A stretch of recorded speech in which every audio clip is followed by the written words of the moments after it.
என் நெஞ்சில் குடியிருக்கும்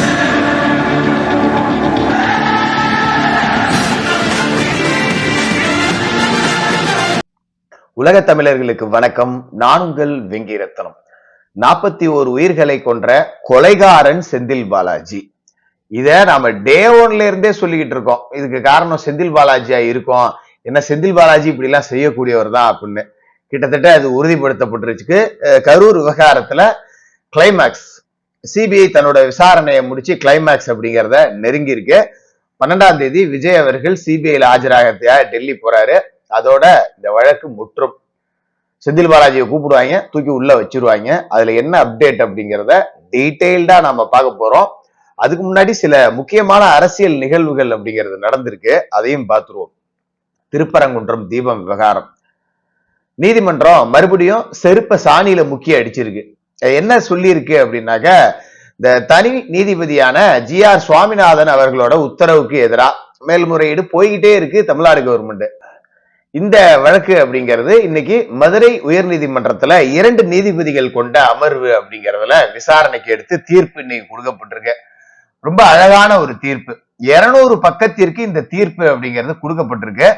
இந்த தீர்ப்பு முக்கியமா சொல்ல வர்ற விஷயம் என்னன்னா, மத கலவரத்தை தூண்டியதே மாவட்ட நிர்வாகம் தான் அப்படின்னு சொல்லியிருக்காங்க. இருதரப்புக்கும் இடையில் பிரச்சனையை தூண்டுவதாக அமைந்திருக்கிறது அப்படின்னு அந்த தீர்வுல சொல்லியிருக்காங்க. அந்த தீர்ப்புல மாவட்ட நிர்வாகம்னா யாரு? தமிழ்நாடு அரசு. தமிழ்நாடு அரசுன்னா யாரு? வேற யாரு? நம்ம பொம்மை ஸ்டாலின் தான். சாதாரணமா தீபம் ஏத்துற விவகாரம் விட்டு இருந்தா அன்னைக்கே தீபம் ஏத்தி இருப்பான். இன்னைக்கு பூர்ணச்சந்திரன் ஒரு உயிரும் பறி போயிருக்காது. ஒரு தீபமேத்திர விவகாரத்துல இஸ்லாமியர்களோட ஓட்டு வங்கி போயிடும் அப்படின்னு சொல்லிட்டு வாயிலையும் வயிற்றுலையும் வச்சுட்டு மலை மேல ஏறத்துக்கே எந்த இந்துக்களுக்கும் அனுமதி இல்லை. ஆனா சந்தனக்கூடு விழாவுக்கு இஸ்லாமியர்களுக்கு அனுமதி. இது அங்க உள்ளவங்களுக்கு எவ்வளவு கேவலமா பார்ப்பாங்க திமுக. கொஞ்சம் யோசிச்சு பாருங்க. இன்னைக்கு நீதிபதி என்ன சொல்லியிருக்காரு அப்படின்னா, ஒவ்வொரு ஆண்டும் கோவில் நிர்வாகமே தீபத்தூணில் தீபம் ஏத்த வேண்டும். மக்கள் எல்லாம் ஏத்த வேண்டியதில்லை, கோவில் நிர்வாகமே தீபத்தூண்ல தீபம் ஏத்தணும் அப்படின்னு சொல்லியிருக்காங்க. இவ்வளவு நாளா சர்வே கல்லுன்னானுங்க, குத்து கல்லுன்னானுங்க, என்னென்ன டிசைனா உருட்டுனானுங்க, நீங்க பாத்திருப்பீங்கல்ல. இப்ப அது தீபத்தூண் தான், அதுலதான் தீபம் ஏத்தணும், கோவில் நிர்வாகமே ஏத்தணும் அப்படிங்கிறத தீர்ப்பா வழங்கி முடிச்சிருக்காங்க. நம்ம திராவிட மாடல் வழக்கம் போல இப்பெல்லாம் விட்டுருவாங்க.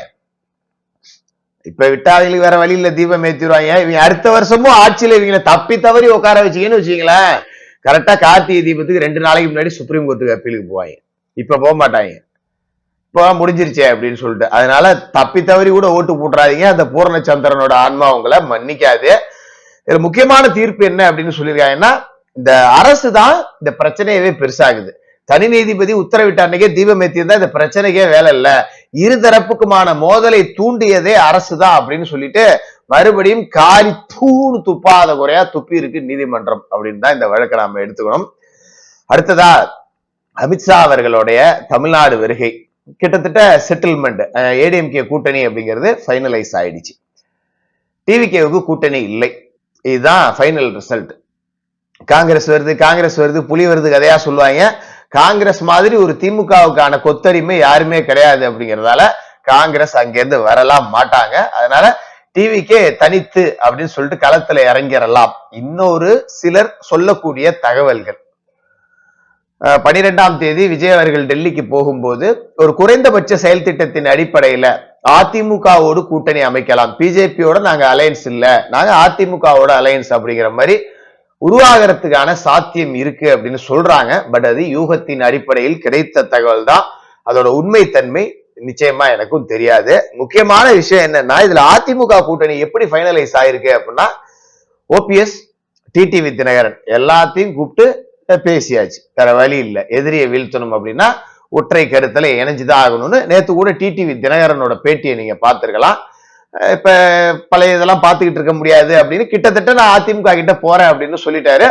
ஓபிஎஸ்ஸையும் டிடிவியவும் கூட்டணியில சேர்த்துக்க எடப்பாடி பழனிசாமி அவர்களும் இசைவு தெரிவிச்சிருக்கார். அதன் மூலமா தான் திரு SP வேலுமணி முன்னாள் அமைச்சர் அவர்கள் போய் அமித்ஷா அவர்களை சந்திச்சு பேச்சுவார்த்தை அப்படிங்கறது நடத்தினாரு. அப்ப அதிமுக, பிஜேபி, ஓபிஎஸ், டிடிவி, தேமுதிக, அன்புமணி ராமதாஸ், இது கிட்டத்தட்ட இந்த புதிய தமிழகம், ஜான் பாண்டியனோட கட்சி, ஐஜேகே இந்திய ஜனநாயக கட்சி, எல்லாமே சேர்ந்து என்டிஏ அலையன்ஸ் தமிழகத்துல எடப்பாடி பழனிசாமி அவர்கள் தலைமையில தேர்தலை சந்திக்க தயாராயிட்டாங்க. இந்த கூட்டணி ஒரு வலுவான கூட்டணியா அப்படின்னா 100% வலுவான கூட்டணி அப்படிங்கிறதுலயும் மாற்று கருத்து அப்படிங்கிறது கிடையாது. இந்த சூழல்ல விஜய் அவர்கள் இங்க சேர்ந்தார் அப்படின்னா எதிர்கட்சி தலைவர் விஜய் தான். இதுதான் பேச்சுவார்த்தையில் கிட்டத்தட்ட முடிவுகள் எட்டப்படதா தகவல் அப்படிங்கிறது கொடுக்கப்பட்டிருக்கு. கூட்டணியிலேயே அதிக சீட்டு டிவிகேவுக்கு ஏடிஎம்கேவுக்கு அடுத்ததா விஜய் அவர்கள் கண்டிப்பா கிளீன் ஸ்வீப் பண்ணிடலாம். இப்படி ஒரு காம்போ அப்படிங்கிறது அமைஞ்சதுன்னா திமுக 0க்கு போயிடும். ஸ்டாலின் உதயநிதி யாருமே ஜெயிக்க முடியாது, இதெல்லாம் சொல்ல வேண்டியதே கிடையாது. அப்ப 2011 கேப்டன் அவர்களுக்கு நடந்தது 2026 தேர்தல்ல விஜய் அவர்களுக்கு நடக்கும் அப்படிங்கிறது தான் ஒரு பேச்சுவார்த்தை போயிட்டு இருக்கிறதா சொல்லப்படுது. பட் இது விஜய் அவர்களுக்கு நல்லது அப்படின்னு தான் என்னோட பார்வையில நான் சொல்லுவேன். திமுகவை அழிக்கிறதுக்காக ஒருங்கிணையலாம், அதன் பிறகு அவங்க தனியா அரசியல் பண்ணிட்டு போகலாம். இப்ப தீய சக்தியை வீழ்த்தணும் அப்படிங்கிறது மட்டும்தான் அஜெண்டாவா இருக்கணும்.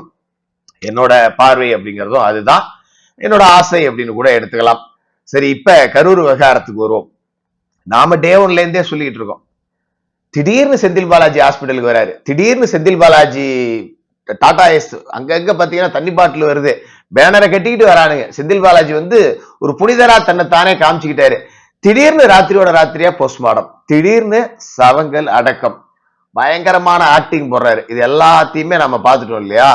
ஒட்டுமொத்தமா சிபிஐ நடத்திய விசாரணையில மிக முக்கியமா சிபிஐக்கு ஒரு பெருத்த சந்தேகம் வந்தது அப்படின்னா, செந்தில் பாலாஜி மேல இப்படி ஒரு குற்றச்சாட்டு வருது, அப்படி அவர் செய்யக்கூடிய நபரா அப்படின்னு சொல்லிட்டு சிபிஐ சம்பந்தமே இல்லாத மக்கள் கிட்ட விசாரிச்சப்ப அதெல்லாம் செய்யறவன் தாங்க, ஐயோ அவனா அப்படிங்கிற அளவுதான் மக்கள் சொல்லியிருக்காங்க.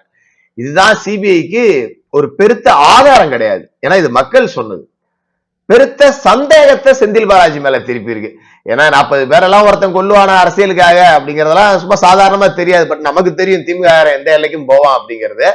ஏன்னா நம்ம இன்னைக்கு நேத்து பார்க்கல, அண்ணா இது சிதம்பரம் பல்கலைக்கழகம் இருக்குல்ல, உங்களுக்கு அண்ணாமலை பல்கலைக்கழகம், அந்த மாணவரோட கொலையிலிருந்து Ramesh cars and finance, car வாங்க விற்க எங்கள்கிட்ட வாங்க, அண்ணாநகர் ரமேஷ் கேள்விப்பட்டிருப்பீங்க, இதுல இருந்து கே நகர் பால்மலர்ல இருந்து பெரம்பலூர் சாதிக் பாட்சாவில இருந்து இவங்க வரலாறு முழுக்க கொலை கொலை கொலைங்கிறது தான். ஏன் அவ்வளவுக்கு பேசிக்கிட்டு அமைச்சர் மதுரையில வெட்டி கொண்டாங்கல, தினகரன் அலுவலகத்தை எரிச்சாங்கல, திமுகவோட அமைச்சர் ஆல்ரெடி அருணா கொல்லப்படுறாரு, தாக்கிருஷ்ணன் கொல்லப்பட்டாரு. இதெல்லாம் திமுகவோட வரலாறு, வாக்கிங் படுகொலைகள் அப்படிங்கிறது திமுக வரும்போதெல்லாம் நடக்கும்.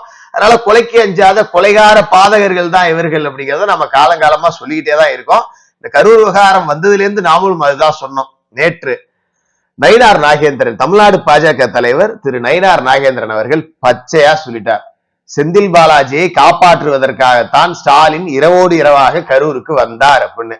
இதை நீங்க அப்படியே கட் பண்ணிட்டு ஒரு பிளாஷ்பேக் போனீங்கன்னா தெரியும்.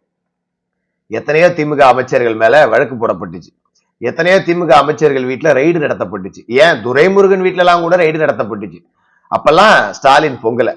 செந்தில் பாலாஜி கைதுன்ன உடனே தொட்டுப்பார், சீண்டிப்பார், நோண்டிப்பார், நொட்டிப்பார் அப்படிலாம் வீடியோ போட்டாரு, ஞாபகம் இருக்கா? ஏன்னா செந்தில் பாலாஜி அந்த அளவுக்கு கொள்ளையடிச்சு கொண்டாந்து குமிக்கிறாரு. அப்ப 10 அமைச்சர்கள் அவன் தின்னுட்டு ஏதோ மிச்ச மீதியை கொண்டாந்து போறான், இவன் ஒருத்தன் தாண்டா அடிக்கிறது முழுக்க நம்மள்ட்ட கொண்டாந்து கொடுத்துட்டு மீதி வாங்கிட்டு போறான், அந்த மாதிரி ஆளை விடக்கூடாது அப்படின்னு தான் செந்தில் பாலாஜியை காப்பாத்தணும்னு ராத்திரியோட ராத்திரியா இங்க என்னங்க போனார். இதே நயினார் நாகேந்திரன் குறிப்பிட்டு பேசும்போது, செந்தில் பாலாஜியை காப்பாற்றுவதற்காகத்தான் இரவோடு இரவாக முதல்வர் வந்தார், அவசர கதியில் போஸ்ட்மார்டம் செய்யப்பட்டும் செய்யப்படாமலும் அந்த உடல்கள் தீமூட்டப்பட்டது, கிட்டத்தட்ட இந்த 41 கொலைகளையும் செய்தவர் செந்தில் பாலாஜி தான் அப்படின்னு நான் பகிரங்கமா சொல்றேன் அப்படிங்கிறத நயினார் நாகேந்திரன் சொல்லியிருக்கார். பட் இந்த 41 மரணம் அப்படின்னு இவ்வளவு நாளா சொன்னோம்ல, இனிமே அதை பச்சை படுகொலை, அரசியல் பச்சை படுகொலை அப்படின்னே நாம சொல்லலாம்.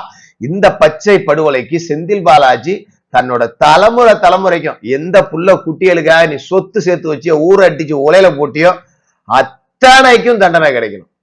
செந்தில் பாலாஜிக்கான தண்டனையை சிபிஐயும் நீதிமன்றமும் கொடுக்கும், அவங்க வம்சத்துக்கான தண்டனையை இந்த பிரபஞ்சம் கொடுக்கும் அப்படின்னு நான் நம்புறேன். இந்த 41 ஆன்மாக்களோட சாபம் இவர்களை கேட்காம விடாது, விடவே விடாது அப்படிங்கிறத நான் உறுதியா நம்புறேன்.